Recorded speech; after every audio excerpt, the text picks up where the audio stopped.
So consideration includes payment in money or otherwise. So payment can be made either in terms of money or it can be in any other terms, but the payment should be for the purposes of supply. The payment should be made by the recipient of the goods or the services or any other person. Now consideration also includes monetary value of any act or forbearance for supply. Now the meaning of this term monetary value of any act of forbearance of supply means if a person agrees to do some particular act or he agrees not to do a particular act in consideration of the receipt of the goods or services, that would also be consideration. So to do or not to do any act is also a consideration, the monetary value of such act. But any subsidy which is given by the central government or the state government, that is not included within the term of consideration. So subsidies given by central or state government is not consideration. Next point is that deposits will be considered as a consideration or as a payment only when the supplier of the goods or the services applies such deposits as consideration. So the deposit is applied as a consideration, only then the deposit shall be considered to be the payment for such supply of goods or services. Okay. So this diagram, it explains the definition of the consideration. Now I can go through the definition as given by section 2 subsection 31, and you can ask any if you have any queries.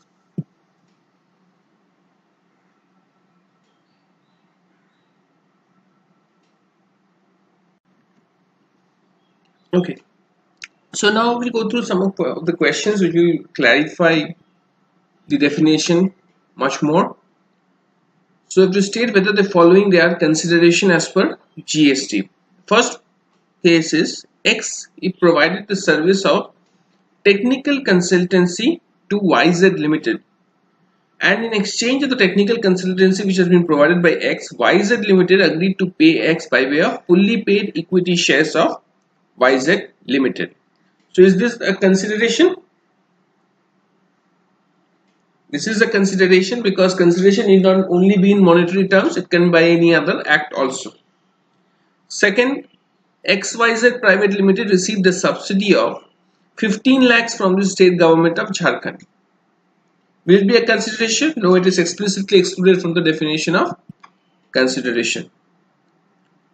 XYZ agreed with ABC International not to sell their products to any other company but only to ABC International, and by virtue of their forbearance, ABC International agreed to give continuous contracts for 18 months.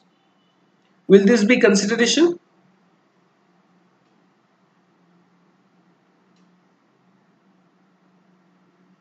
Any act of forbearance to act is a consideration, the monetary value of such. So this will be consideration. The monetary value of this act of forbearance will be the consideration.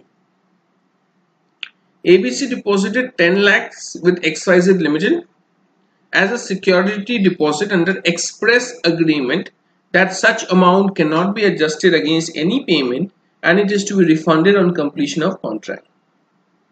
So here we have an express agreement that the deposit amount, it cannot be adjusted against any payment. So deposits are considered as a consideration only if they have been applied towards the payment of the services. So here if there is an express agreement, such deposit cannot be taken as a consideration, so this will not be consideration. Okay, now proceeding further. Next question.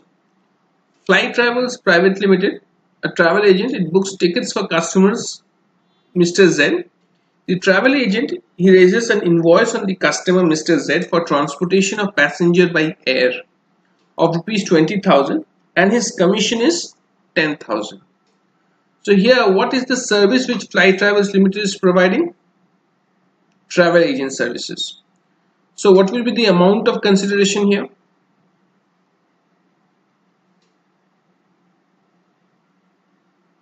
it will be 1000 rupees. The service here is not transportation of passenger by air. The service which is being provided by Fly Travels Private Limited is the commission, is the booking of the tickets, and by virtue of booking of the tickets he is getting a commission. So the amount of consideration here will be rupees 1000, which is the commission amount which is charged by the air travel agent. The entire amount 21,000 will not be his consideration. And you can write down the answer.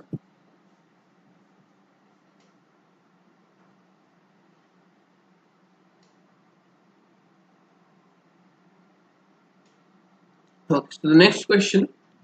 L Limited, being an authorized dealer of TT brand, rendered services to the buyer of the car. So the L Limited is an authorized dealer of TT brand motor cars.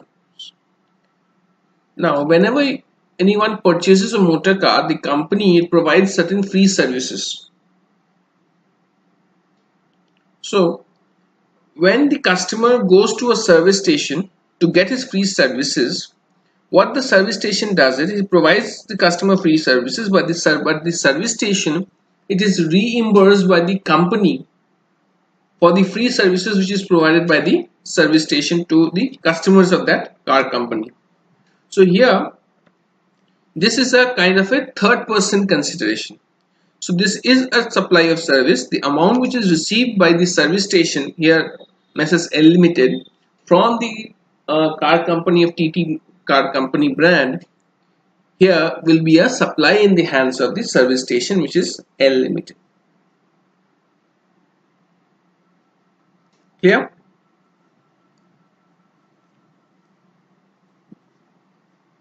So next question. Mr. X sells office furniture to Mr. Y on the condition that donation of 10,000 is payable by Mr. Y to a trust. The amount of 10,000 is paid to Mr. Y by reason of purchase of the furniture. So what here happens is that X is selling a furniture to Y. The condition is that Y will have to pay rupees 10,000 to a trust, and only then X will sell the office furniture. So will rupees 10,000 be a part of the consideration for the supply of the for the sale of the furniture? Yes, it will be part of the consideration. Why? Because this condition of the sale is that Y has to pay 10,000 to the trust. So as a condition of the sale, Y has to pay 10,000 to the trust. So 10,000 will be treated as the consideration for sale of the furniture, and X is liable to pay GST on the value of the furniture plus 10,000. Now suppose X is selling, says that I will sell you the furniture which is worth 1 lakh at rupees 90,000. But what you have to do is you have to pay the rupees 10,000 to my trust. So here with the value of the GST, value for the purpose of GST will be 90,000, which X receives from Y, plus 10,000 which Y has to pay to the trust by virtue of the condition which is imposed in the sale agreement. Okay, so 10,000 will be treated as the condition for the sale of furniture. You can note down the answer.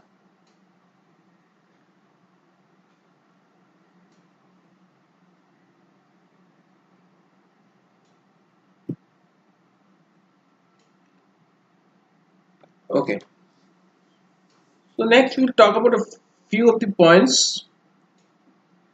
Now the following, they are not considered as a consideration. Grant of pocket money. So if any pocket money is provided by the father to his children, or by either of the parents to his children, they are not considered as a consideration. Any gift or reward which has not been given in terms of reciprocity means that if anyone gives any gift and does not expect anything in return, then that gift is not considered as a consideration. But if someone is giving a gift expecting something to be given to be received in return, in that case it will be a consideration. The monetary value will be taken as the consideration. So if Ram gives some gift to Shyam and Ram does not expect to receive anything by virtue of his giving gift to Shyam, in that case there is no consideration. But Ram gives a gift to Shyam and he expects that Shyam will give certain services to Ram by virtue of Ram giving the gift to Shyam. In that case it will be the gift which is given by Ram to Shyam, the monetary value will be treated as a consideration. Also, amount which is paid on alimony for divorce, that is also not treated as a consideration. So subsidy given by government to benefit of farmers, it cannot be treated as consideration. We have already seen this. Deposits, if they have been refunded, then it's not a consideration. Therefore, the same does not attract GST. If tax has already been paid, the taxpayer would be entitled to refund. So if in deposits, they are not considerations if they are refunded, but if you have already paid taxes on the amount of deposit, then the amount of GST would be refunded. If the deposits they are applied, then it's a consideration, GST would be imposed. We have already seen this in the previous slides. Okay. Now, service which is provided by a club or an association to its members. Now, whenever a club or an association it provides services to members, generally they charge for such services. So, in that case, it is taxable if it is provided for a consideration.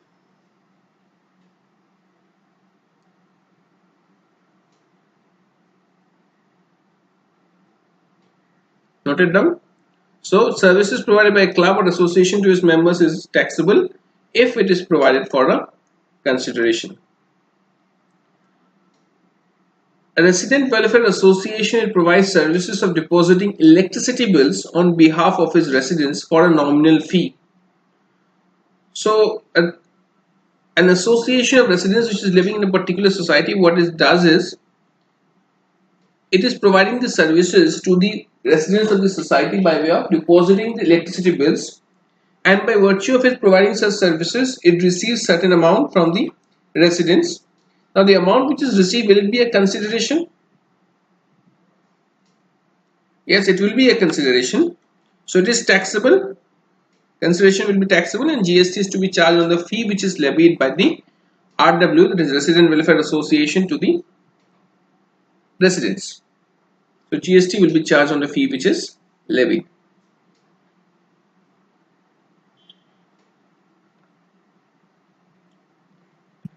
The next question I will take up, but we will be talking about importation of services in detail later on. But still, just to give a brief idea, Raj, a proprietor, he received architect services for his house from outside India for $5,000. Now, what Raj is doing here, he is importing services from outside India. Whether GST will be levied?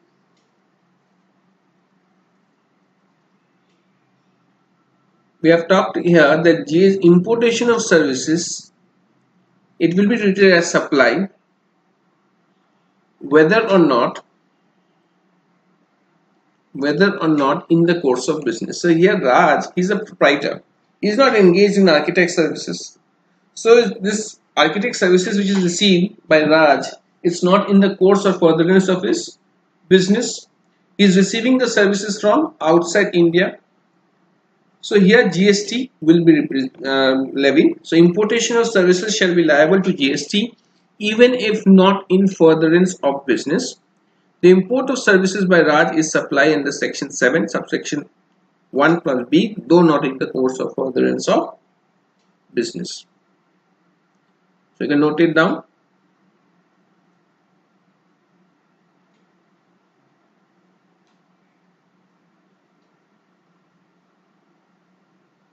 Okay. Now we move on to the most important point. Here is the taxable event of GST. So taxable event under the GST law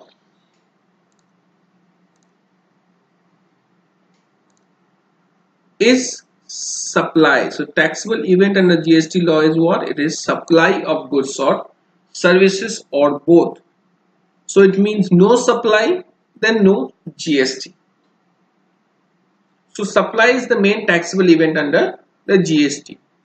Now there are 6 parameters which you have to consider in order to categorize a particular transaction as supply. So in order to determine whether a supply has taken place, you have to take into account 6 parameters. What are those parameters? First is there should be supply of goods or services. If there is no supply of goods or services, then there is no GST. So goods or services should be supplied. Secondly, the supply should be made for a consideration. Consideration must be involved in the supply. Okay. Supply should be made in the course or furtherance of business. So supply should be related to the business activities which is being carried on. Supply should be made by a taxable person. It should be a taxable supply within the taxable territory. So there should be supply of goods and services for a consideration in the course or furtherance of business made by a taxable person within the taxable territory, and it should be a taxable supply. Okay, so these 6 parameters, it should be well memorized by all, because these are to be considered to determine whether a particular transaction is supply, and if it is a supply, then you will automatically determine the taxable event and whether GST will be levied. So these parameters, 6 parameters, are essential for determining whether GST at all will be levied. So these 6 parameters, they are very important to be considered. Okay. So scope of supply.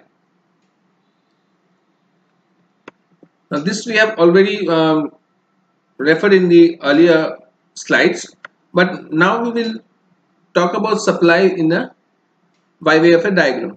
So supply includes all forms of supply. Have you found the diagram? Yeah. Supply includes all forms of supply like sale, barter, exchange, license, lease, rental for consideration which is made. So all forms of supply, whether it is sale, barter, exchange, license, lease, rental, are included in definition of supply. It should be for a consideration which is made or agreed to be made. So we have seen that there should be supply of goods and services. It should be for a consideration. So supply will include all forms of supply. That it should be made for a consideration which is already being made or which has been agreed to be made. So consideration either has been made or consideration has been agreed to be made by a person. We have already seen the definition of person. By a person in the course or furtherance of business. Now this point is very important. It should be, the supply should be in the course or the furtherance of business. Supply also includes, so this is first point, supply includes all forms of supply like sale, barter, exchange, lease, license, rental, etc., which is made for a consideration which has been made or agreed to be made by a person in the course or furtherance of business. Supply also includes import of services for a consideration whether or not in the furtherance of, import of services for a consideration whether or not in the, whether or not is very important here. First point, only if it is in the course of furtherance of business, so only if in the course of furtherance of business this will be supply. But in case of import of services, if any person is importing services for a consideration, the point of in the course of furtherance of business is not essential, whether it is in the course of or furtherance of business or not in the course of furtherance of business, that will be a supply. So we had seen this example here in case of the Raj being importing the architect services. Now Raj was importing a service which was not in the course of his business, but still it was a supply and GST was charged because he was importing services. So if you import services for a consideration, whether it is in the course of furtherance of business or not, it is a supply and GST will be levied. Third point, Schedule 1 activities. Now what are Schedule 1 activities? Schedule 1 states all those activities which shall be deemed as supply, whether it is made with or without consideration. So Schedule 1 talks about services or the supply or activities which are made or agreed to be made without consideration. So all activities which are specified in Schedule 1, whether it is made with a consideration or it is without a consideration, it will be a supply.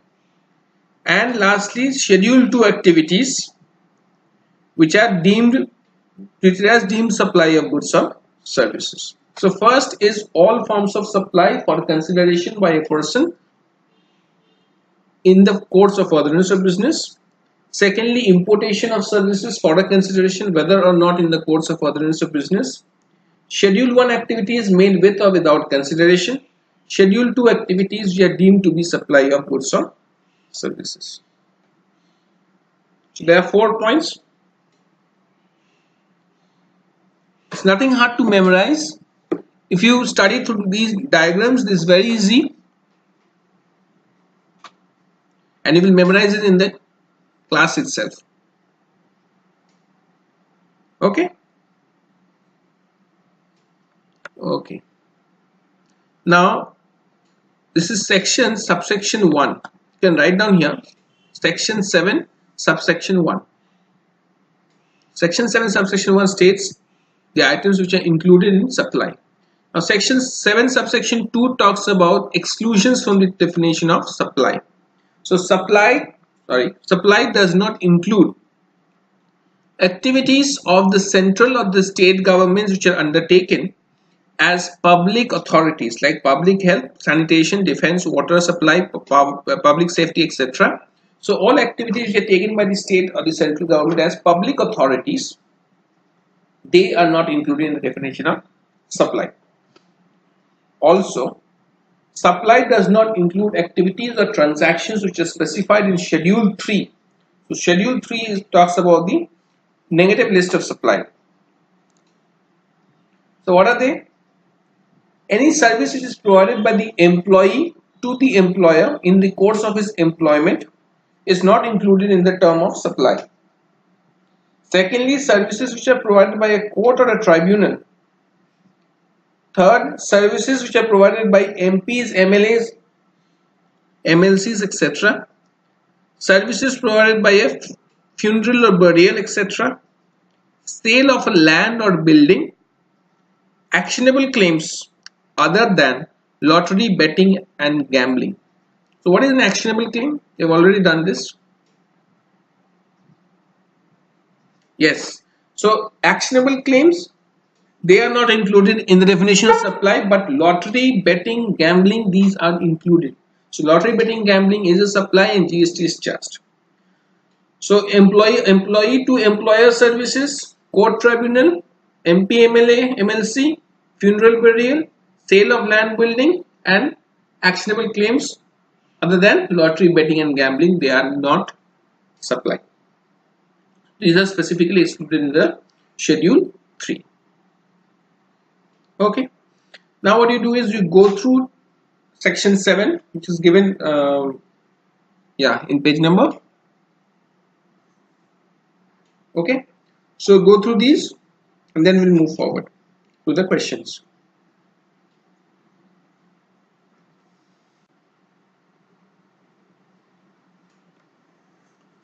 Okay, so we'll start with the first question. X supplied goods to Y in exchange of services provided by Y to X. It's a supply. A, who is engaged in the field of manufacturing, imported the services of a technical consultant from USA. Importation of service, it's a supply. Funeral services provided by local authority, Schedule 3, it's not a supply. X entered into an agreement. Yeah, don't just write no here. In funeral services, write schedule 3. Okay. X entered into an agreement to sell scrap from his factory to Z.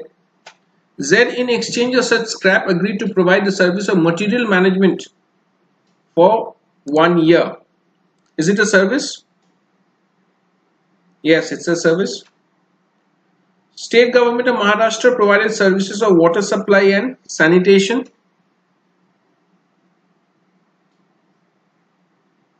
Public authority services. It is specifically excluded? No. Write down section 7, subsection 2. Public authority services. Public authority services. XYZ Limited sold the land which is adjoining the factory to Mrs. ABC. Schedule 3. It's not a supply.